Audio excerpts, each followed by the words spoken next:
नमस्कार प्रिय मित्रों, मैं ज्योतिषकार कमल आप सबका हार्दिक अभिनंदन करता हूं आपके अपने इस प्यारे यूट्यूब चैनल एस्ट्रो कमल में। दोस्तों, मैं आपको एक छोटा सा वाकया बताता हूं, बोर मत होइए, जाइए मत छोड़ के। बड़ी प्यारी बात है।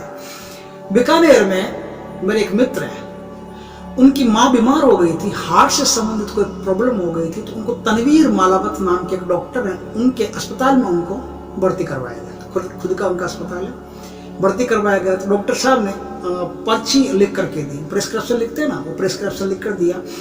तो बोले कि दवाइयाँ ले आओ। तो मेरा दोस्त मुझे बोला कि तुम माँ के पास बैठ, मैं दवाई लेके आता हूँ। वो दवाई लेके आया, लेकिन उसने कहा कि एक दवाई इसमें ऐसी है कमल कि वो दवाई कहीं नहीं मिल रही है।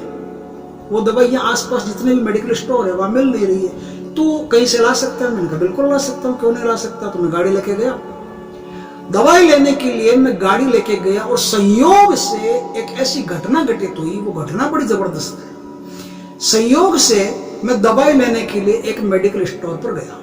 उस मेडिकल स्टोर पर उस दिन उसका मालिक आया हुआ था। नहीं तो क्या होता है, उसका मालिक जो है ना, उसके कई काम धंधे हैं, वो बिजी रहता है, वो दुकान पर कम मिलता है। लेकिन कोई ऑडिट आने वाली थी, इसलिए इस चक्कर में उसी के नाम से फार्मा का सर्टिफिकेट था, तो वो वहां रहना जरूरी था, इसलिए वो आदमी उस दिन उस दुकान में बैठा था। मैं जब उस दुकान पर दवाई लाने के लिए गया, पर्ची लेकर के, पर्ची पर नीचे लिखा हुआ था, और ये दवाई नहीं मिली, उसके नीचे लाइन खींची हुई थी। तो मुझे पता था ये दवाई लानी है, और मुझे ये लगा कि ये मेडिकल स्टोर है, काफी बड़ा मेडिकल स्टोर था, उसमें मिल जाएगी। उस मेडिकल स्टोर में जब मैं गया तो मैंने उस आदमी को देखा। उस आदमी को देखते मेरे अंदर से रूह खड़े हो गए, और मुझे पता चल गया कि यहाँ कुछ है। ये आदमी, इसने कोई सिद्धि की है, ये आदमी को सिद्ध पुरुष है, ऐसे ही नहीं है, इसने कोई सिद्धि की है, पक्का की है।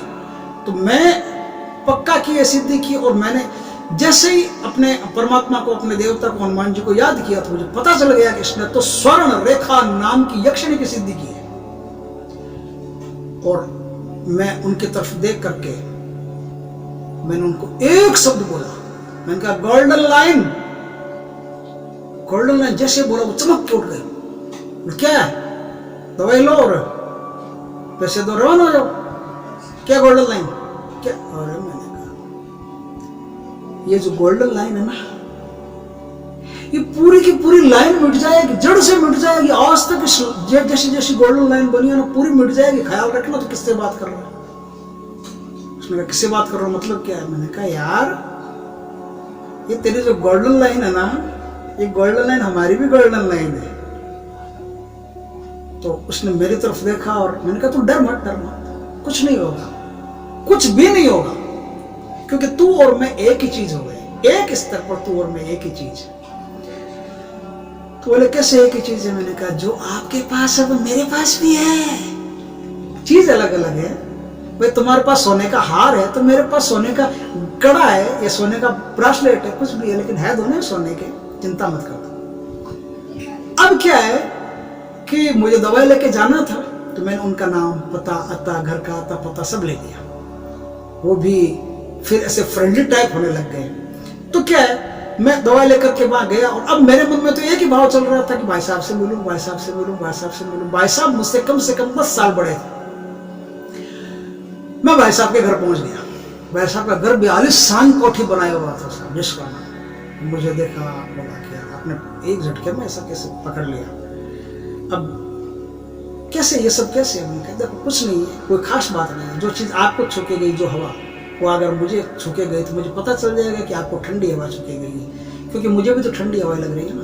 और आपको कोई तेज गर्म हवा छू करके निकलती है और मेरे पास आती है, और गर्म हवा, तुम पकड़ लूंगा कि आपको गर्म हवा छू के निकली। दिखती बात है। जो सिद्धि आपने प्राप्त की, वैसी ही सिद्धि कभी मैंने भी प्राप्त की थी, इसलिए मुझे पता है।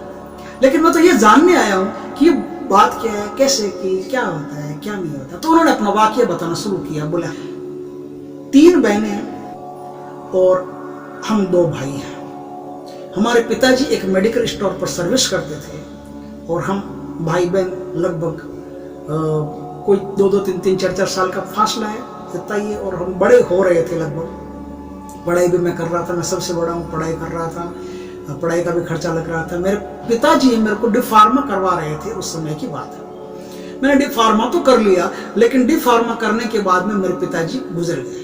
मेरे पिताजी गुजर गए तो हमारे पास कोई संचित पूंजी तो थी नहीं। तो पिताजी गुजरने के बाद में क्या हुआ, पिताजी गुजरने के बाद में हमारे आर्थिक स्थिति जो है ना वो लो होती गई। तो भाइयों बहनों की पढ़ाई पर भी खर्चा लगता है, घर का भी खर्चा लगता है, और मेरी जो डिग्री है उससे 2000 रुपये महीने का आता है, 2000 रुपये मासिक मेरे को मिलता है उस डिग्री का।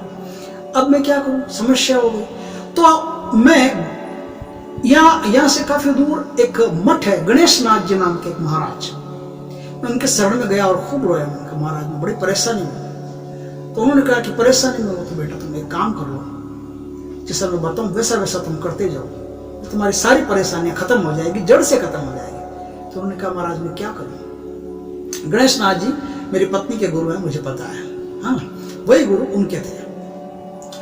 तो वो गणेश नाथ जी ने उनको एक सिद्धि बताई, एक गजब की चीज बताई। ये स्वर्ण रेखा नाम की एक यक्षिणी है जो आपकी आर्थिक स्थिति को जंप करवा करके ऊपर ले जाती है। ये देखो, जब मैं यक्षिणी और अप्सरा की बातें करूँ ना तो अपने दिमाग से एक गंदगी निकाल के फेंक देना कि उसके साथ संभोग करते हैं, उसके साथ रात बिताते हैं, सोने के कड़े छोड़ जाती है, ऐसे इन सब बातों में कुछ नहीं दे रहा। यूट्यूब पूरा भरा पड़ा ठूस ठूस के एकदम, कहीं से भी देख लो, और किसी को मिला हो कोई ऐसा तो देख लेना। नहीं तो रियल सिद्धि जो होती है उसमें बड़ी तपस्या होती है, मेहनत होती है, उसके बाद में जो सफलता मिलती है वो कैसे मिलती है। अलौकिक सफलता नहीं मिलती, आपको जो यक्षिणी देती है वो ऐसे देगी जैसे सबके सामने दिखाई देता है।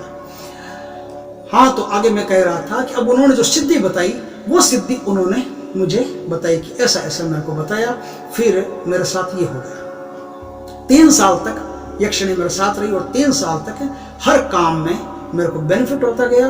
और मेरे पास पैसे थे नहीं, तो मैंने यक्षिणी को कहा कि पैसे नहीं, बोले तो चिंता मत कर, तू सीधा उस फलाने आदमी के पास चला जा। तो मैं उस आदमी के पास चला गया। मैंने कहा 2 लाख रुपए चाहिए। उन्होंने कहा 2 लाख रुपए अभी लो। मैंने कहा यार अभी लो कैसे कह रहा है, 2 लाख रुपए तो काफी बड़ी रकम होती है, उस जमाने में काफी बड़ी रकम होती थी, 2 लाख रुपए तो काफी बड़ी रकम होती थी। तो मैंने उनसे 2 लाख रुपए लिया, और मेडिकल तो मैं जानता ही था सब कुछ, तो मेडिकल स्टोर खोल लिया, छोटा सा मेडिकल स्टोर खोल लिया। मेडिकल स्टोर खोला नहीं कि इनकम इतनी बढ़िया होने लग गई कि मेरा जो 2 लाख रुपया उनसे लिया था वो 1.5 महीने में मैंने वापस चुका दिया। अब मेरे पास धीरे धीरे करके पैसा बढ़ता गया, बढ़ता गया, बढ़ता गया, बढ़ता गया, बढ़ता। 3 साल में मैंने टॉप का मेडिकल स्टोर खोल लिया। उसके अलावा और भी कुछ 2-4 धंधे खोल लिए जिनको भी मैं संभालता। भगवान की कृपा से सब कुछ सही है। तो उन्होंने अपना नाम, पता, अता कुछ भी किसी को भी बताने से मना किया। उनका नाम गुप्त रहे, इसलिए मैं उनका नाम यहाँ ले नहीं रहा हूँ, कोई दिक्कत नहीं है उसमें। जो सिद्धि उन्होंने बताई वो सिद्धि मैं एज इट इज आपको बता देता हूँ, और मुझे पता भी है कि इस सिद्धि को किस तरह से करते हैं। ये सिद्धि स्वर्ण रेखा नाम की एक यक्षिणी की सिद्धि है। ये सिद्धि 1 महीने की है। 1 महीने की ये सिद्धि आप कैसे करेंगे, इसके लिए भगवान एकलिंग का नाम आपने सुना होगा। महाराणा प्रताप जी जो थे ना, महाराणा प्रताप जी एकलिंग जी की पूजा करते थे, वो शिव जी है। आपको मंदिर में रुद्राभिषेक करना है, रुद्राभिषेक करके एकलिंग जी की पूजा करनी है। एकलिंग जी की पूजा करके एक कल्पना करनी है कि आप एक लाल रंग के भगवान शिव जी की पूजा कर रहे हो, रक्त वर्णीय भगवान शिव जी की पूजा कर रहे हो। भगवान शिव जी की पूजा करते समय आपको चाहे ओम नमः शिवाय आता हो या कुछ भी आता हो, उसका वह जम के कम से कम 3 घंटा 2.5 घंटा जितना कर सकते हो जाप करना, और ऐसा मान करके करना कि आप एकलिंग जी के जाप कर रहे हो, और संकल्प में ये बोलना, हे एकलिंग भगवान मैं आपके जाप कर रहा हूँ, मैं यक्षिणी की सिद्धि करना चाहता हूँ, स्वर्ण रेखा की मुझ पर कृपा करें। पहले ये काम सुदृढ़ अच्छी तरह से आप कर लो। एकलिंग जी का जाप आपका हो गया। अब आपको क्या करना है, शुक्ल पक्ष की जो प्रतिपदा आती है, शुक्ल पक्ष की प्रतिपदा से रात 11 बजे से ये काम शुरू होता है। आपको 80 माला रोज की फेरनी है। इसमें 2 प्रकार की माला होती है, दोनों में से कोई भी ले लोगे चलेगी, मूंगे की माला या रुद्राक्ष की माला, या तो मूंगे की हो या रुद्राक्ष की हो। माला सिद्ध होनी चाहिए। सिद्ध माला का मतलब ये नहीं है कि मैं अपने यहाँ से आपको माला दूंगा, पैसे लूंगा, आप मुझसे संपर्क करो, मैं माला भेज दूंगा, ऐसा नहीं है। सिद्ध माला का अर्थ है कि आपकी जो माला है कम से कम 3 घंटा 36 मिनट शिव जी के शिवलिंग है ना, उस शिवलिंग के ऊपर आप लपेट करके रख दो। 3 घंटा 36 मिनट कम से कम लपेट करके रखना। या ऐसी माला जिससे किसी ने पहले कोई राम राम जपा हो, हरि हरि जपा हो, कोई भी नाम जपा हो, वो रुद्राक्ष की माला, जिसने कभी कोई भक्ति की हो जिस माला से, वो माला सिद्ध माला मानी जाती है। वो माला, दोनों में से कोई भी माला आप ले सकते हैं, वो सिद्ध माला है। इसमें किसी यंत्र की आपको आवश्यकता नहीं, इसमें देवी का दुर्गा हो, काली हो, कोई भी देवी हो, उस देवी का एक चित्र चाहिए। उस देवी का चित्र आप दक्षिण मुखी करके रखोगे, यानी कि आप अपना मुंह उत्तर दिशा में रखोगे और देवी का मुंह दक्षिण दिशा में रखोगे। इस प्रकार से वो आपको वहां रखना है। इसके लिए आपको मीठे तेल का एक दीपक, बड़ा दीपक ले लेना। मीठे तेल का एक दीपक आपको पूजा में करना है। वो उस दीपक की क्या खासियत होगी कि वो दीपक जब आपकी पूजा पूर्ण हो जाए, जब आपकी 80 माला पूर्ण हो जाए, तो माला का जो संकल्प है वो संकल्प यक्षिणी को समर्पित कर दो। तो देवी आपके सामने, माता जी दुर्गा कोई भी, उनको समर्पित कर दो। समर्पित करने के बाद में जो मोर पंख आती है ना, मोर पंख से उस दीपक को बुझा देना आपको। मोर पंख से दीपक बुझा देने के बाद में ये एक बात हुई। दूसरा, इसमें बैठने के लिए आपको कुशा का आसन चाहिए, ये एक बात हुई। और एक बात हुई कि आपको उस समय ढीले कपड़े पहनने, इस बात का आपको ख्याल रखना है। लूज कपड़े होने चाहिए, पैंट शर्ट नहीं हो, धोती हो, सबसे बढ़िया है। एक धोती और एक गमछा ले लीजिए, इतना पर्याप्त है। आपके पास पानी होना जरूरी है। आपको देवी को धूप, दीप, प्रसाद से मतलब तृप्त करना है। धूप, दीप, प्रसाद उनको चढ़ाना है। उसके बाद में आपको संकल्प पूर्वक देवी के मंत्रों का जाप करना है। जाप 30 दिन आप जाप करोगे तो 31वें दिन स्वर्ण रेखा आपके सामने प्रकट होगी। ये एक बात है। अगर 31वें दिन स्वर्ण रेखा प्रकट ना हो, कोई दिक्कत नहीं है, आप साधना कभी मत छोड़िए। ऐसा नहीं है कि आपने 31 दिन का कहा और स्वर्ण रेखा प्रकट नहीं हो रही है। इस साधना में एक सबसे इंपॉर्टेंट बात है कि आप जिस दिन भी साधना करो, शुरू करो, उस दिन से शाम के समय आपको कम से कम 11 माला शिव जी की एकलिंग जी के नाम से फेरनी है। एकलिंग जी के नाम से भगवान शंकर की 11 माला जपनी है, रुद्राक्ष की। उसके बाद में रात को 11 बजे आप ये साधना करोगे, ठीक है। कोई भी साधना में कमी हो, आपके कोई भी दिक्कत हो, मैं पूरा नहीं बता पा रहा हो या कुछ भी बात रह गई हो, आप मुझसे फोन करके या कमेंट में वीडियो के पूछ सकते हैं। मैं आपको तुरंत बताऊंगा, उसमें कोई दिक्कत नहीं।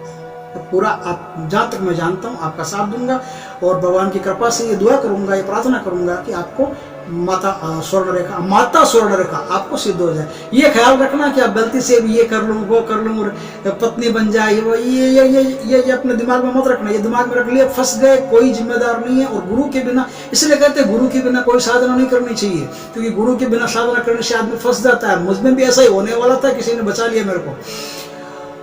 गुरु भी थे मेरे, लेकिन एक स्थान पर एक फंस गया था, वहां भगवान ने एक स्पेशल गुरु भेज दिया मेरे लिए और मेरे को ऐसे बचाया, पूछो मत। बताऊंगा एक किसी वीडियो में। तो आप इस बात का ख्याल रखना कि माता के रूप में ही उनको, मतलब जिसे अगर वो कहेगी नहीं, पहली बात इसमें कोई ऐसा होता नहीं किस रूप में चाहोगे, लेकिन अगर कह भी दे, क्योंकि कभी कभी ऐसा होता है कि प्रश्न बदल भी देते हैं। अगर प्रश्न बदल दिया और कह भी दिया कि किस रूप में मेरा वर्ण करना चाहोगे, तो सीधा सीधा कहना माता के रूप, क्योंकि माता अपने बेटे से जितना प्यार करती है, पत्नी अपने पति से कभी नहीं कर सकती। माता अपने बेटे से एकदम दिलो जान से प्यार करती है और उसे किसी भी प्रकार की मुसीबत में देखना नहीं चाहती। इसलिए माता के रूप में ही सिद्ध करना, और सबसे बढ़िया तरीका यही है माता के रूप में सिद्ध करने का। तो अब आपकी साधना पूर्ण होगी। अगर 31-30 दिन में आपकी साधना पूरी होती है, अगर नहीं हुई, कोई दिक्कत नहीं है, साधना को लंबा चलाए जाओ। पक्का 100% आपकी साधना सफल होगी और 100% उनको आना ही पड़ेगा। इसमें थोड़ी सी गड़बड़ होती है। क्या होता है कि आप जब साधना करते हो तो हर आदमी की कनेक्टिविटी एक जैसी नहीं होती। एक आदमी वो होता है जो बैठते ही दूसरों के साथ घुल मिल जाता है। एक आदमी वो होता है जो किसी से घुलता मिलता नहीं, कहीं भी बैठा हो अकेले बैठना पसंद करता है। तो कनेक्टिविटी जब होती नहीं है ना, तो ये कनेक्टिविटी भी आपको देवताओं से जोड़ती है, पराई धरती के लोगों से जोड़ती है, भूतों प्रेतों से जोड़ती है, बहुत सारी चीजों से जोड़ती है। तो ये कनेक्टिविटी अगर आप में कमजोर है, क्षीण है, तो आपको साधना करने में समय लगेगा। फिर आपको जो मनोयोग होगा, उस मनोयोग से आपके जो ऊर्जा चक्र होंगे, वो ऊर्जा चक्र धीरे धीरे करके प्रखर होंगे और आपकी साधना सफल हो जाएगी। एक साधना, सिर्फ एक साधना आपकी सफल होगी, उसके बाद में कोई भी साधना को सफल होती जाएगी। सिर्फ एक साधना में प्रॉब्लम रहती है, तकलीफ रहती है। तो इस साधना को आप कीजिए। इस साधना को तबीयत से यदि आपके सफल हो गई तो आपको भगवान एकलिंग के नाम से प्रसाद चढ़ाना है, भगवान एकलिंग के नाम से मिठाई बांटनी है। दूसरी बात यह है, एक खास इंपॉर्टेंट बात इसमें मैं बता देता हूं, वो अत्यधिक जरूरी है। देखिए ये वीडियो काफी लंबा भी हो सकता है, लेकिन क्या करूं, मजबूरी है, ऐसी चीजें हैं ना। अगर बारीकी के साथ नहीं बताऊं तो कचरा तो यूट्यूब से कहीं भी उठा लो। यूट्यूब क्यों, नेट से, यूट्यूब से कहीं भी उठा लो। या क्यों 20 रुपए की किताब मिलती है ना रेलवे स्टेशन पर, यक्षिणी साधना और सिद्धियां, 20 रुपए में उठा के ले आओ, कर लो सिद्धि। एक छोटी सी इंपॉर्टेंट बात यह है, कि यक्षिणी जब प्रकट हो तो उनसे हाथ जोड़ करके, देखो आपने फूल दिया, प्रसाद दिया, माता जी को भोग लगाया, इसमें हलवे का भोग लगता है और हलवे में केसर मिली हुई होनी चाहिए और मिश्री का हलवा बनता है, ध्यान रखना, गाय के घी का हलवा बनता है। उस हलवे को आप प्लेट में लेकर के उस हलवे का ही प्रसाद चढ़ता है। तो प्रसाद चढ़ाने के बाद में, माला चढ़ाने के बाद में, फूल चढ़ाने के बाद में, धूप चढ़ाने के बाद में, जल देने के बाद में, आपने शब्द दे दिया, अब आपको जल भी उनको देना पड़ेगा इस दोनों हाथों में, बड़ी विनम्रता से, जैसे कोई प्रधानमंत्री आपके घर में आए हो वैसे एकदम विनम्रता से हर काम करना पड़ेगा। दे दिया। अब माता जी से निवेदन करना है, माता जी आपकी कृपा हो तो एक वरदान मांग लूं मैं आपसे। तो माता जी कहेगी हाँ बेटा मांग, क्या वरदान मांगता है, मुझसे जो भी बन पड़ेगा मैं करूंगी तेरे लिए। तो अब एक वरदान मांग लेना, उनसे कहना माता जी मैं हर शनिवार आपको प्रसाद का भोग लगाऊंगा, आप मेरा भोग ग्रहण करने आइए, मुझ पर बड़ी कृपा होगी, आपका आशीर्वाद रहेगा माता जी। तो अगर उनका दिल हो गया और आपकी बातों, आपकी श्रद्धा, आपके भोलेपन, सीधेपन से वो खुश होगी तो तथास्तु कहेगी कि बेटा मैं पक्का हर शनिवार इसी समय तुमसे मिलने आऊंगी और तुम्हारा भोग ग्रहण करूंगी। तो ये क्या है, ये किस लिए जरूरी है कि आपके पास अब जब स्वर्ण रेखा यक्षिणी आपके पास आ गई तो स्वर्ण रेखा यक्षिणी की ऊर्जा हमेशा 3 साल तक आप पर दौड़ती रहेगी, आपके साथ रहेगी। लेकिन इसमें एक गड़बड़ ये है कि आपके पास अब पैसा बनेगा अचानक से पैसा बनेगा। तो 2 बातें होती है, एक तो अचानक से जब किसी के पास पैसा आता है ना तो वो एकदम सेट नहीं हो पाता, वो आदमी संभल नहीं पाता, फिर वो अराजक हो जाता है, या उड़ाऊं वहां करूं वो करूं, ये कर दिया तो आप गए काम से। दूसरी बात है कि आपके पास अचानक पैसा आएगा, ग्रोथ करोगे, आप मकान भी बनाना चाहोगे, गाड़ी भी लाना चाहोगे, ये भी करना चाहोगे, बिजनेस भी डेवलप करोगे, सब कुछ करोगे ना, सब कुछ करोगे एकदम, या कुछ भी एकदम धीरे करोगे तो ठीक है, लेकिन एकदम कर लिया तो आपके अड़ोसी पड़ोसी, सगे संबंधी, रिश्तेदार, कोई भी, देखो भाई सीधी बात है कि यदि एक आदमी के पास पैसा होता है और बाकी अड़ोस पड़ोस रिश्तेदारी में अगर पैसा नहीं होता है किसी के पास, तो जलन तो स्वाभाविक है कि यह आदमी पक्का 2 नंबर का करता होगा या कुछ भी ऐसा करता होगा, कुछ न कुछ ऐसा करता होगा। चलो वहां तक तो ठीक है, कोई बात नहीं। 2 बातें खतरनाक है, एक तो नजर दोष, अगर किसी के अंदर से भारी ईर्ष्या से जो ऊर्जा शक्ति होती है वो आपकी तरफ आ गई, इसे नजर दोष बोलते हैं। और वो नजर दोष आपकी इस शक्ति के द्वारा दी गई पूंजी को नष्ट करवा सकता है, ध्यान रखना, एक बात। दूसरी बात, अगर किसी ने ईर्ष्यावश आप पर कोई तंत्र क्रिया, काला जादू,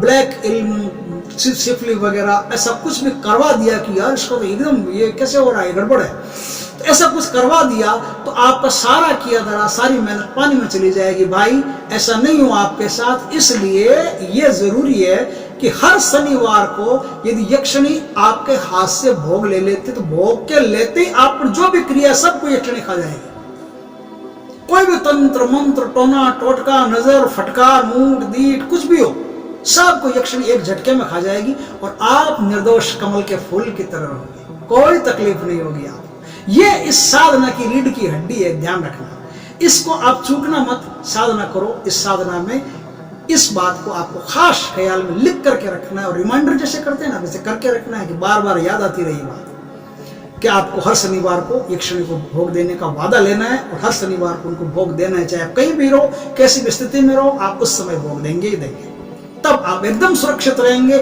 तीसरी और बात है कि आपको कहीं भी कोई हानि होने वाली हो, कोई नुकसान होने वाला हो, कुंडली में ऐसे कोई दोष हो, तो उन दोषों को भी यक्षिणी झीम जाएगी, हर शनिवार आपके पास आएगी।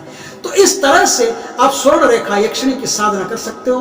अब आपके पास एक चीज बचती है, वो है मंत्र। मैं आपको मंत्र देता हूं, ध्यान से आप नोट करना, मैं स्क्रीन पर भी दे रहा हूं। ओम चरक चरक साल्यम्ल स्वर्ण रेखे स्वाहा, ओम चरक चरक सालम्य स्वर्ण रेखे स्वाहा। तीसरी बार इस मंत्र को सुनना हो तो आप मुझसे संपर्क करके सुन सकते हैं, फोन करके सुन सकते हैं, मैं आपको फोन करके सुना दूंगा, कोई दिक्कत नहीं है। लेकिन 2 बार से ज्यादा इन मंत्रों को बोलना अच्छी बात नहीं होती। तो आप व्यक्तिगत कान में 3 बार सुनते ही आपकी गुरु दीक्षा पूर्ण होती है, तो 3 बार आप मुझसे फोन करके इस मंत्र को सुन सकते हैं, ठीक है। सुनने के बाद में आप इस साधना को संपन्न कीजिए। संपन्न करने के बाद में अपने जीवन को एक आदर्श जीवन बनाइए, दान पुण्य से संपन्न होइए, हर काम में आप भागीदार बनिए, हर सामाजिक काम में भागीदार बनिए और लोक कल्याण के कार्य करते रहिए। वीडियो अगर अच्छा लगे तो इसे खूब लाइक करें, शेयर करें, कमेंट करें, और यदि पहली बार हमारे चैनल पर आए तो चैनल को सब्सक्राइब करें, पास में बेल आइकन का बटन को दबा दें ताकि हमारे ज्ञानवर्धक जानकारीपूर्ण वीडियो सबसे पहले आपके पास आ सके। जय श्री कृष्ण दोस्तों।